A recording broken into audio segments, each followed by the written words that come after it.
Saudara-saudari yang dikasihi Tuhan, salam jumpa lagi dalam Inspirasi Rohani edisi hari ini, Jumat 1 April 2022, pekan keempat Prapaskah. Marilah berdoa. Dalam nama Bapa dan Putra dan Roh Kudus. Amin.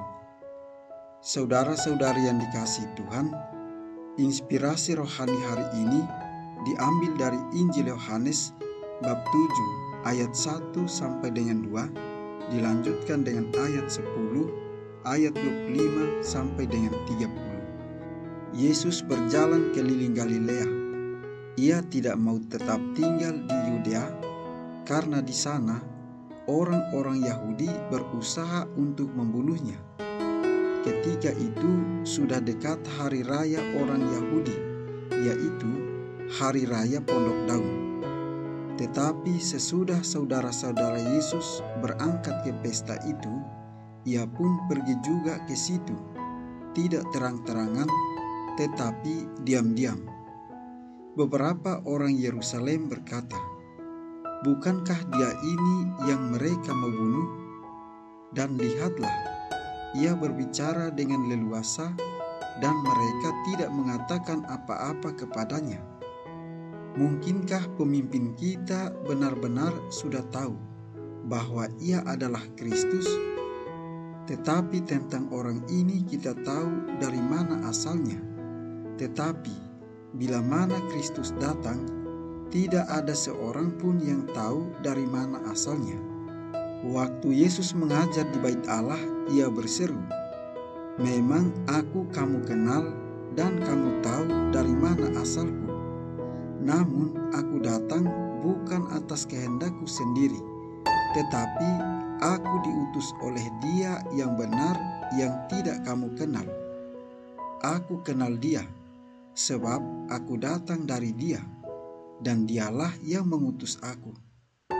Mereka berusaha menangkap Dia, tetapi tidak ada seorang pun yang menyentuh Dia, sebab saatnya belum tiba.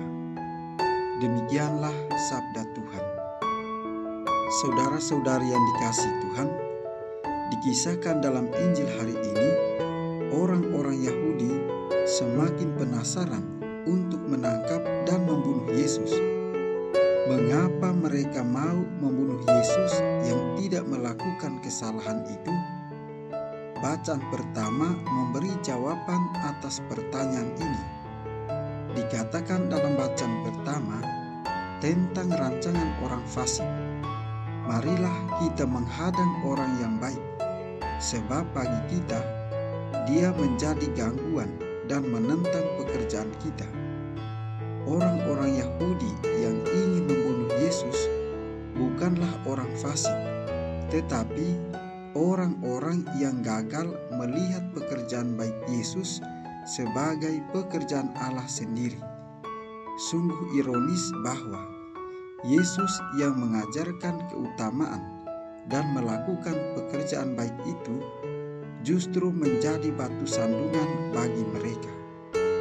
Saudara-saudari yang dikasihi Tuhan, rupanya ketaatan yang buta terhadap hukum dan ajaran agama membuat mata hati mereka tertutup bagi karya Allah.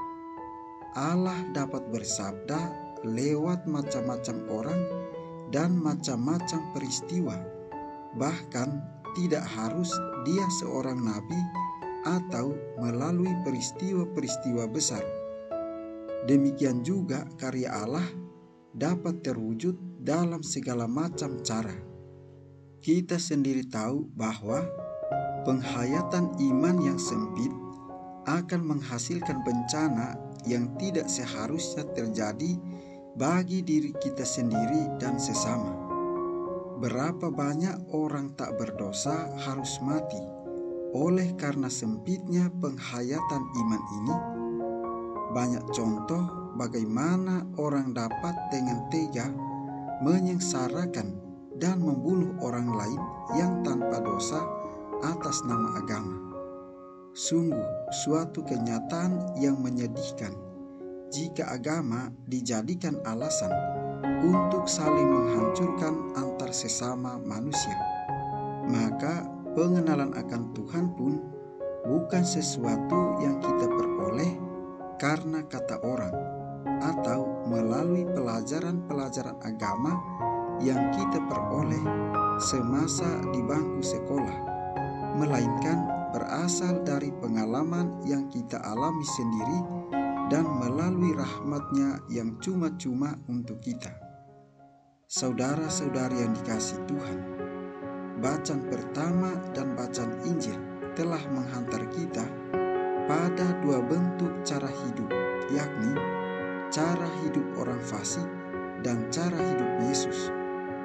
Dalam hidup setiap hari, terkadang kita menampilkan sikap hidup seperti orang fasik, selalu mencela lawan, yakni mereka yang berbuat baik. Kehadiran Yesus hendak menyadarkan kita untuk tidak bersikap seperti orang fasik. Hal lain yang ingin ditekankan Yesus ialah jangan pernah takut dan gentar dalam mempertahankan kebenaran di dalam Dia. Sebab Dia yang kita kenal dan kita imani berasal dari Allah.